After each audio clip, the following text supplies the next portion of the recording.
The DSFL 6 is the series to determine the greatest dynasty of all time. We are to the Divisional playoffs, the Elite Eights, to determine the greatest dynasty. And the NFL spanned over 100 years, so of the 32 teams, we're down to 8. We'll have 4 after today. New England and Kansas City meet in a rematch of Week 4. Kansas City came back down 17-7 to beat the number 2 seed Colts. That was the upset of the day in the AFC wildcard round, and now they take on the team that enjoyed a bye week, the number 1 seed New England Patriots.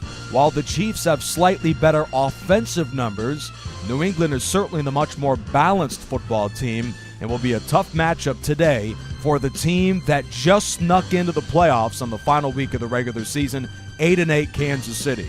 The Chiefs have a couple of their offensive linemen sidelined with injury, and of course, 2018 League MVP Patrick Mahomes. Meanwhile, New England is down 2 starters as well on the offensive line. Shaq Mason, he would return, as would Mitchell Schwartz of the Chiefs, if they are to move on to the AFC Championship. As mentioned, Rob Gronkowski is healthy and ready to go, but back in Week 4, the Chiefs trounced the Patriots 23-8 in Foxborough. They meet again for the AFC Divisional playoffs. Rob Gronkowski, what a play. 28-yard touchdown caps off a sensational 3-minute-long touchdown drive to begin the game. Gronkowski was impossible to bring down throughout his run in the dynasty to the 3 world championships for New England. Meanwhile, the Chiefs, that defense had a tough time slowing him down today. At the half, New England led 10-3, and the first turnover of the game was right here as Smith is picked off by Darrelle Revis. You may remember him as a New York Jet, where he was signed as a free agent in 2014 and helped the Patriots win their first of 3 Super Bowls, that against the Seattle Seahawks. Then Gronk is back in the end zone, 17-3 here in the third quarter. But then Tyreek Hill happened. 79 yards on this play. He finished with 136 yards for the 2010's Kansas City Chiefs, the dynasty that made it to 1 championship and also to 2 Super Bowls. Rob Gronkowski, as mentioned, they had a tough time slowing him down. How about that? A huge catch and run for the Hall of Famer out of Arizona. And then 3 plays later, Tom Brady is sacked by one of the top players on this dynasty defense, Chris Jones, the nose guard out of Mississippi State. So on the ensuing drive, Smith yet again goes deep for Tyreek Hill, who makes a ridiculous catch over Stephon Gilmore, and then a few plays later, Kareem Hunt is in the end zone. The Chiefs came back down 14 to beat the Colts in the wild card round, and they erase a 14-point deficit here. But New England, who gained 13 first downs in the contest and controlled the clock, well, as you could see, they put together a phenomenal fourth quarter drive. There was 2 first downs and then a third to LeGarrette Blount, and the Chiefs would finally stop this New England offense on a 3rd and goal from the 9 as Vereen is dragged down here, and the Patriots settle for the Stephon Gostkowski field goal. New England leads 20-17. Alex Smith was the comeback player of the year twice, so he is an absolute incredible story. And this would be an amazing story if the Chiefs come back to win the game, and they have 1 drive to do it. Here's Kareem Hunt for 16 yards to put the Chiefs into enemy territory with 1 timeout left. 3 plays later, Smith goes deep, and he is intercepted by Dante Hightower, and that is how the Chiefs' season ends. The 2010s Patriots, led by the Pro Bowl linebacker out of Alabama, Dante Hightower, shuts the door on the Chiefs. New England wins the game, and they are moving on. And is it really that much of a surprise? I mean, really? When we think about great dynasties, what comes to mind first? The 10s Patriots. So New England wins the game, and they are on to the Final Four of the AFC. So the winner of this game takes on those Patriots in the AFC Championship. John Stallworth, the Hall of Fame quarterback, had a phenomenal performance with 166 yards last week in Pittsburgh's win against the Broncos. Meanwhile, the 70s Dolphins knocked out the Raiders. This was a team in the Raiders that just beat the Dolphins 2 weeks ago, yet they dropped the wild card game last week. Let's take a look at the matchup between Miami as the 5 seed and Pittsburgh as the 3 seed.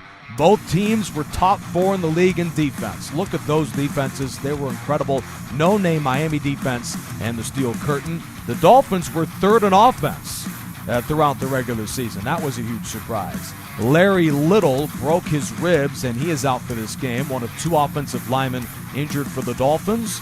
Meanwhile, for Pittsburgh, they have no injuries to speak of for the divisional round against Miami. Dolphins, it just was shown a moment ago, they're also down their starting quarterback in Bob Greasy. Benny Cunningham, Steelers tight end, had a great game last week, and he was Terry Bradshaw's favorite target again this week against Miami. Yet Bradshaw, late in the first quarter, would be picked off by Lloyd Mumford. One of 2 interceptions to Mumford on the day, and Miami would take over, but the offense did next to nothing again. Earl Morrall was sacked 7 times on the day by that incredible defense. Steelers late in the half were up 6-3, but then Bradshaw would be picked off yet again, intended for Cunningham. It's returned all the way for a touchdown, but then a phantom illegal block in the back penalty was thrown on Randy Crowder. Mumford easily scores the touchdown whether Crowder commits the penalty or not. Dolphins can't even enter field goal range after that penalty, so it's 9-3 in the fourth quarter. And after this moral incompletion, another field goal is notched by Jarella before they would finally convert a 3rd down here in the fourth quarter to Marv Fleming. The Dolphins were just 2 for 13 on 3rd downs on the day. Morrall, then on the final snap for the offense of consequence, is sacked by Gary Dunn, who had 3 quarterback takedowns, and the 1970s Pittsburgh Steelers do it with defense in the divisional round. Gary Dunn, the defensive lineman from Miami, clinches the win. And just as a formality, Morrall is picked off. He was 10 for 10 a week ago, 16 for 32 against this defense. So that'll be an incredible matchup. The high-powered Tom Brady-led Patriots offense against the Steel Curtain. That's the matchup for the AFC Championship game. These teams did not meet in the regular season, but Terry Bradshaw, a horrendous day, was still good enough to lead the Steelers to a 12-3 win against Miami. It's the Patriots and the Steelers next week. The game of the week for Wild Card Weekend was this matchup in New Orleans, where with 8 seconds to go in the football game, Lane finds Middleton for a 63-yard touchdown, and Detroit moves on to the divisional round. The 90s Cowboys enjoyed a bye week, so they had a chance to scout the Lions a little bit longer. The 50s Lions, while they may not have quite the numbers of the 90s Cowboys, they do have a slightly better defense in points and yards allowed. And that defense was integral to them making the playoffs on the final week of the regular season. Lou Creekmur at center and Stan Campbell at linebacker are out for this divisional playoff game. The 90s Cowboys are down a few players too, led by right tackle Eric Williams. Center Ronald Donaldson and linebacker Fred Strickland will also be out. Down the 2 offensive linemen, the Cowboys offense wasn't quite its usual self in this divisional game. First meeting of the season between the 1950s Detroit Lions and the 1990s Dallas Cowboys. Well, the Cowboys would settle for a 56-yard field goal late in the first half. Bonio missed just 2 field goals for the entire regular season. It was wide left layer. And the Lions would deliver after the short field, 13 yards to end the quarter, 17 rather to Middleton, and then Ollie Klein from 8 yards out is in the end zone. With 6:03 to go in the half, the Lions take the late lead. Meanwhile, the Cowboys would go back to a 3rd and 29. 3rd and 29. What are the Lions doing? What are you doing? Kelvin Martin, 69-yard touchdown. Nothing cheap, nothing deep. And that's exactly what the Lions gave up. In the third quarter, 13-7. The Cowboys offense, as mentioned, down 2 of their starters on the offensive line. They were just shell themselves in the game today. There's really nothing short about it. The Lions defense is pretty good too. Give credit to Detroit. 13-7. The Cowboys go 3 and out again, as do the Lions with Leon Hartz. So Dallas gets the ball back. 3rd and 10, and Aikman settles for the short throw. I don't understand that. Anyways, the Cowboys are starting to run out of time here. In the fourth quarter, they give the ball back to Detroit, and on a 3rd and 5, The Hall of Fame quarterback Bobby Lane delivers the close box. So that runs the clock to under 6 minutes. And now Henry Johnson gets involved in the highlight party as he slips through all these Cowboys tackles to the 40-yard line. Keep those chains moving. 2 plays later, Bobby Lane, with the mistake of the drive, loses 17 yards on the sack. Leon Lett and Tony Casillas combined for the takedown. 3rd and 23. Lane hits the hands of his receiver. It would have been right back in the red zone to give them a 2-possession lead with a field goal. Instead, it's dropped. And then the Cowboys, after a block in the back penalty, are back at their own 10. After this 10-yard throw to the playmaker, Aikman buys all sorts of time with an incredible job up front and finds player of the game, wide receiver Kevin Williams. 4 receptions for 72 yards on the day. That one gains 40. And now the Cowboys, with time winding down, this might be their final drive of the game, dropped interception. That was huge. 4th and 10, Lions secondary gives up a 19-yard pass to Jay Novacek. That was a mistake. But the Cowboys are down to this. 1:34 to go in the football game. So they've got to score a touchdown or the game is over. 3rd and 6, and the Lions drop another interception. That would have won it for Detroit. So on 4th and 6, the Cowboys go for it, and Alvin Harper, the receiver who caught 3 touchdowns the entire regular season, reels in the go-ahead score. Question is, did they leave too much time for the Lions? As Alvin Harper delivers in the clutch for the 1990s Cowboys. Detroit only needs a field goal to win the game and shock the Cowboys on the divisional playoff weekend. Bobby Lane was spectacular, especially in the second half of this football game. He finds newly healthy Doak Walker for the gain of 9. 3 plays later, 3rd and 11, Lane is sacked yet again by Casillas. So after the timeout, the game comes down to this. They need 20 yards or their season is over. And Lane has it knocked away by James Washington, and that's how the Lions go down. The 1990s Cowboys, they better thank their lucky stars. They survived this one by the skin of their teeth. Troy Aikman throws for 278 yards, and the 90s Cowboys advance to the NFC Championship with a gut-wrenching win, 14-13 against Detroit.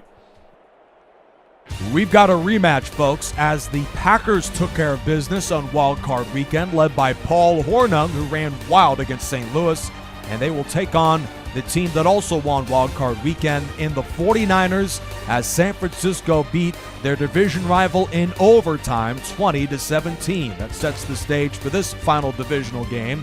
The 4-seed 60s Packers and the 2-seed 80s Niners. These are 2 of the top 10 scoring and total defenses in the DSFL 6. Both of these teams struggled in big moments on the offensive end this year, ranked 23rd and 17th respectively. Green Bay, who beat this team in Week 9, have no injuries this go-around. Meanwhile, the Niners are down their star right guard, Keith Fahnhorst, and the number 2 running back is out, Wendell Tyler. So Joe Cribbs is now the number 2 back behind Roger Craig. Second meeting of the season between the 60s Packers and the 80s Niners, same place. End of one, no score, but San Francisco marches into the red zone, and Jerry Rice would catch his first touchdown pass of the playoffs, 10th overall this season for San Francisco, to give the 49ers the early second quarter lead. Then after a Packer field goal from Don Chandler, Montana goes deep to his big play man again, Jerry Rice, for 55. And that would set up San Francisco in the red zone late in the half. 2 plays later, Montana, against that fearsome Packers rush, would be sacked for a loss of 13. So San Francisco settles for a Cofer field goal, 10-3 at the half for the 49ers. Into the second half now. First play of the third quarter, Bart Starr, the quarterback, and a Hall of Fame quarterback too, would be sacked yet again by San Francisco. 5 sacks in the ball game for the 49er defense. Montana on the ensuing drive goes deep to Jones, 25 yards at the tight end. 3 plays later, Roger Craig is in the end zone. and San Francisco takes the commanding 17-3 lead into the fourth quarter now. Starr on 4th and 19 would be picked off by Don Griffin, who brings back the play 89 yards for a San Francisco touchdown, and the 60s Packers are done. A week removed from their blowout win against St. Louis, they are crushed by another NFC West team. That is the 80s 49ers. Late second score from Tom Moore, but that was too little too late. Niners win the ball game 24-10, and they are moving on to the NFC Championship game. What a performance from Kevin Fagan and that San Francisco defense. The stage is set for the NFC Championship game. San Francisco of the 80s, Dallas of the 90s. Patriots survive in the divisional round. Cowboys come back to beat the Lions. Steelers dominate with defense, and San Francisco dominates in all three phases. So those were the divisional scores, setting up the conference championship games. Let's take a look first at the players of divisional weekend. Player of the whole week was Troy Aikman as he throws the game-winning touchdown to Alvin Harper. Gronk goes for over 100 yards. Bottom ticker, Gary Dunn has 3 sacks and a forced fumble, and Don Griffin's pick 6. So here are the championship games. 10's Patriots, they won 3 Super Bowls.